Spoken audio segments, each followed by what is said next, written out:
시청자 여러분 안녕하십니까? 8월 2일 화요일 JCM 모닝뉴스입니다. 영남FS 구봉 완등 사업이 전국적으로 큰 인기를 끌고 있는 가운데 9개 봉우리 중에 한 곳을 다른 산으로 대체하는 방안이 검토되고 있습니다. 1년 중에 절반가량은 입산이 통제되는 봉우리로 인해 구봉 완등 사업 추진에 어려움이 있어서인데요. 구현희 기자가 보도합니다. 해발 1000m가 넘는 산들로 이뤄진 영남알프스. 이 영남알프스의 9개 봉우리를 완등하기 위해 남녀노소 전국 각지에서 등산객들이 몰려들고 있습니다. 그런데 내년부터는 완등해야 할 영남알프스 9개 봉우리 중 한 곳이 다른 산으로 대체될 수도 있습니다. 현재 울주군이 시행 중인 영남알프스 구봉 완등 사업의 대상은 가지산과 신불산, 영축산, 문복산 등인데 문복산 대신 가지산과 문복산 사이에 있는 상운산으로 바꾸는 방안을 검토하고 있습니다. 문복산 정상의 행정구역은 경북 청도군으로 청도군은 산불을 예방하기 위해 매년 11월에서 다음해 5월 15일까지 입산을 금지하고 있습니다.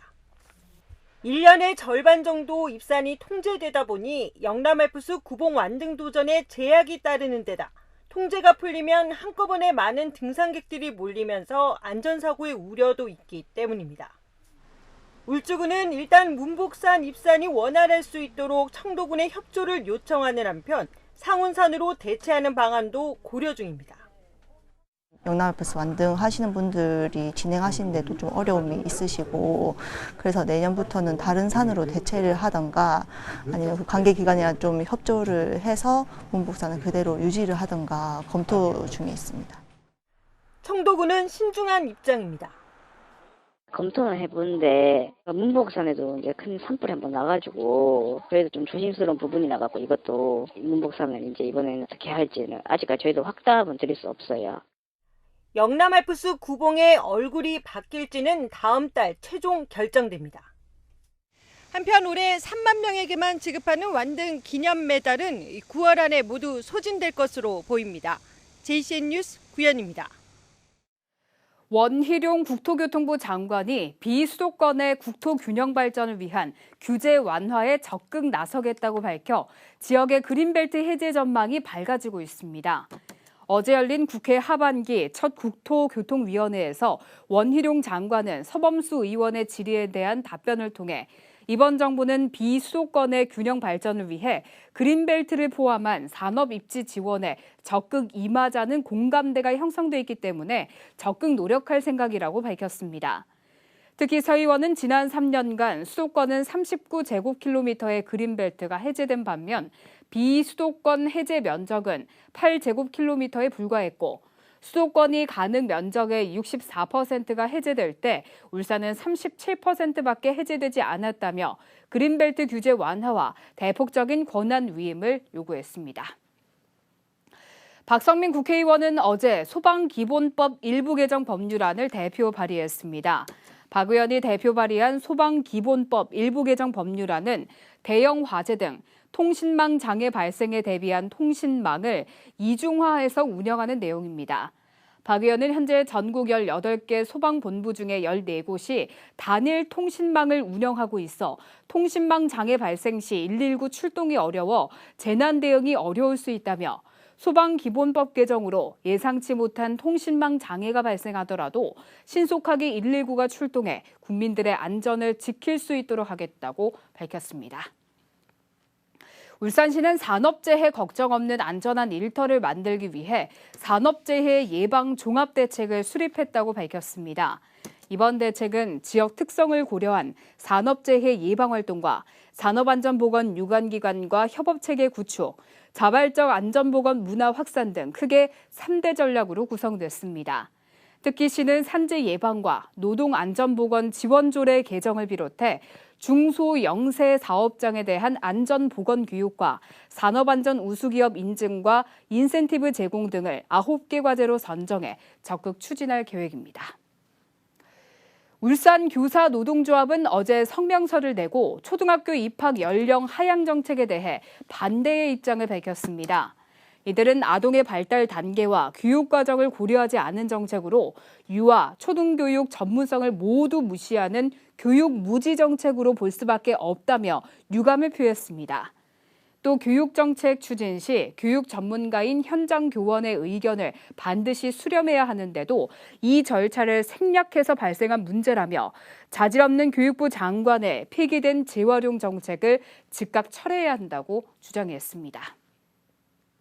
국제유가 상승 여파로 리터당 2,000원을 넘어섰던 울산의 기름값이 5달 만에 1,800원대로 떨어졌습니다.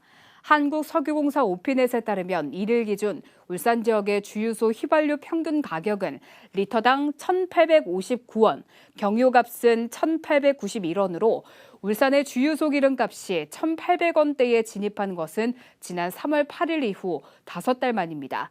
이는 지난달부터 유류세 인하폭이 30%에서 37%로 확대된 데 따른 것으로 울산을 비롯한 국내의 기름값은 4주 연속 하락세를 보이고 있습니다.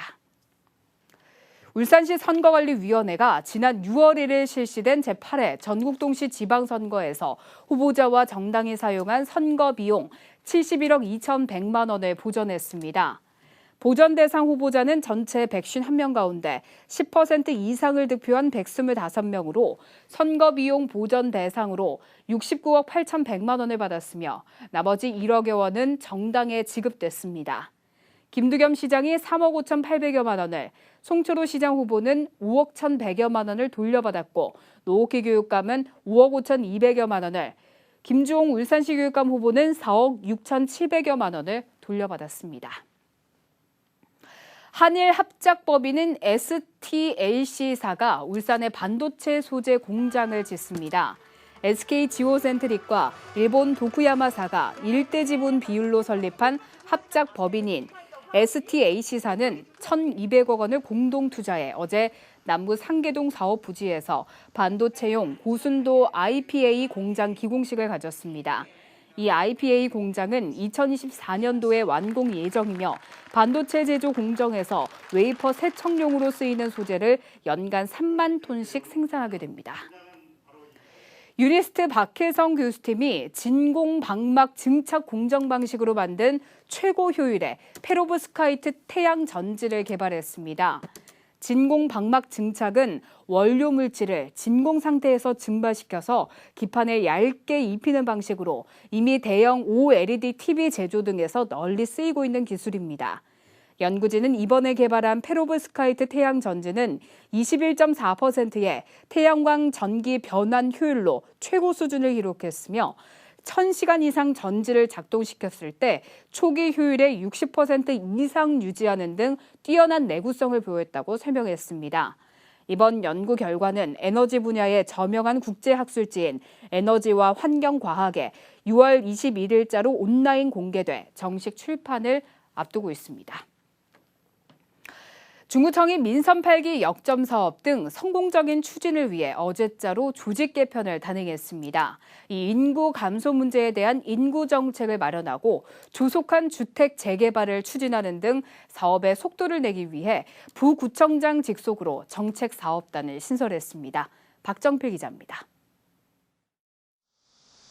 민선 8기 중구의 최대 역점 시책은 정주 여건 개선, 원활한 사업 추진을 위해 부구청장 직속 정책사업단이 신설됐습니다.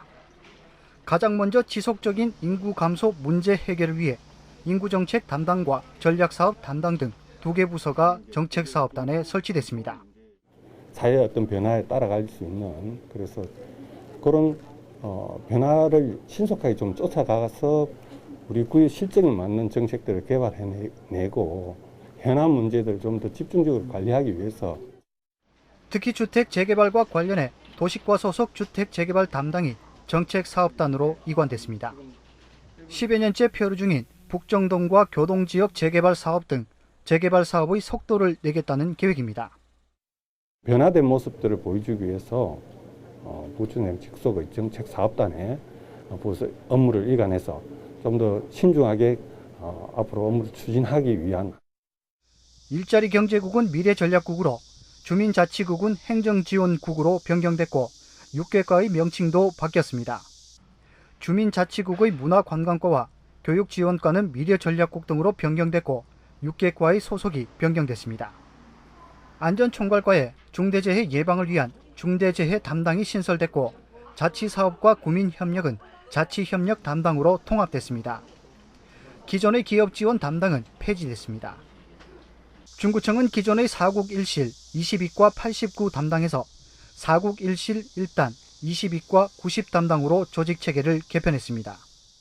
인선 8기를 맞이해서 어떤 향후 어떤 국민들을 위한 보다 적극적인 어떤 서비스나 그다음에 구정의 미래 전략들에 대해서 담아낸 정주 여건 개선을 위해 정책 추진단을 신설하고 공격적인 정책 추진에 나선 중구청. 인구 증가는 지역 경기 활성화에도 도움이 되는 만큼 앞으로 4년 동안 중구에 어떤 변화가 일어날 것인지 관심이 쏠리고 있습니다. JCN 뉴스 박정필입니다. 이상민 행정안전부 장관이 지난 주말 울산경찰청을 찾아 오늘 출범하는 경찰국에 대해 경찰과 국민들을 대상으로 설립의 당위성에 대해 적극 설득에 나서겠다고 밝혔습니다. 또 일산경찰서장들의 집단 반발과 관련된 징계 문제는 윤희근 경찰청장 후보자와 경찰청이 현명하게 해결해 나갈 것이라며 울산경찰의 이해와 협조를 당부했습니다. 이상민 장관은 이날 태화시장을 둘러보며 전통시장 물가를 점검하고 경동가스를 방문해 가스가격 동결 조치에 감사의 뜻을 전했으며 SO1과 119 화구조센터를 찾아 대형 사고 대책을 점검했습니다. 한편 박성민 국회의원은 이 장관의 이번 울산 방문은 자신의 요청으로 이루어졌다며 앞으로도 안전과 민생 경제를 위해 최선을 다하겠다고 밝혔습니다. 클럽에서 속칭 부킹 때문에 난투극을 벌인 20, 30대 남성 5명에게 징역형의 집행유예와 벌금형이 선고됐습니다. 울산지법 황인하 판사는 폭력 행위 등 처벌에 관한 법률 위반 혐의 등으로 기소된 30대 A씨 등 2명에게 징역 6개월의 집행유예 2년을, 다른 남성 3명에게 벌금 200만 원에서 500만 원을 각각 선고했습니다. 이들은 지난 2020년 6월 새벽 울산의 한 클럽에서 자신들과 부킹한 여성과 아는 척했다는 이유로 시비가 붙어서 맥주병을 던지며 난투극을 벌인 혐의를 받고 있습니다. 국토부가 발표한 건설업체에 대한 올해 시공능력 평가에서 울산의 종합건설사 가운데는 부강종합건설이 2년째 1위를 차지했습니다. 그러나 올해 시공능력 평가액은 908억 원에 그쳐 1,000억 원이 넘었던 지난해보다 대폭 감소해 전국 순위도 265위로 24위가 밀렸으며 이어 부명 엔지니어링, 세영 종합건설 등의 순을 보였습니다. 전문 건설업 가운데는 금속 창호업은 일진파워가, 포장공사업은 세경토건, 조경식재는 송정조경, 승강기 삭도공사업은 대명 엘리베이터가 각각 시공능력 1위를 차지했습니다. 울산시교육청이 내년도 본 예산 편성을 앞두고 시민들의 다양한 의견을 수렴하기 위해 오는 16일까지 설문조사를 실시합니다. 설문조사는 학생과 학부모, 교직원 등 울산 시민이면 누구나 참여할 수 있으며 조사 항목은 16개 분야, 19개 항목으로 진행됩니다. 예산 편성 시 가장 우선돼야 할 분야와 분야별, 사업별 우선 투자 대상, 확대 신설 또는 축소 폐지돼야 할 사업 등이 포함됐습니다. 북구보건소가 오는 17일부터 한방진료실을 운영합니다. 북구 한방진료실은 만 65세 이상 노인들을 대상으로 한의사가 직접 침 시술과 상담 등을 진행하고 사전 예약제로 매주 월요일과 수요일에 운영할 예정입니다. 한방진료실은 운영일 외에는 한의사가 보건진료소와 경로당 등을 순회하며 진료하고 재가장애인 가정방문 진료도 실시합니다.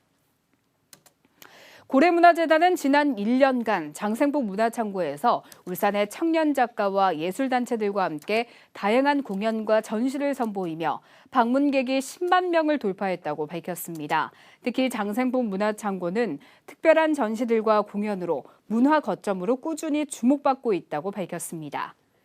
한편 오는 9월에는 세계적인 미디어 아티스트 백남준 작가의 백남준 판화전이 예정돼 있고 10월에는 울산 고래축제를 기념한 많은 행사가 준비되어 있습니다. 울산시 교육청이 직업계고 학생의 안전한 현장 실습 운영을 위한 시스템을 구축하고 학교에 배포했습니다. 현장 실습 운영 매뉴얼은 공업 계열과 가사 계열 등 5종으로 직무별로 세분화했으며 산업안전점검교는 기업 사전 현장 실사와 노무사 기업 코칭 등 6종으로 구성해 활용하도록 했습니다.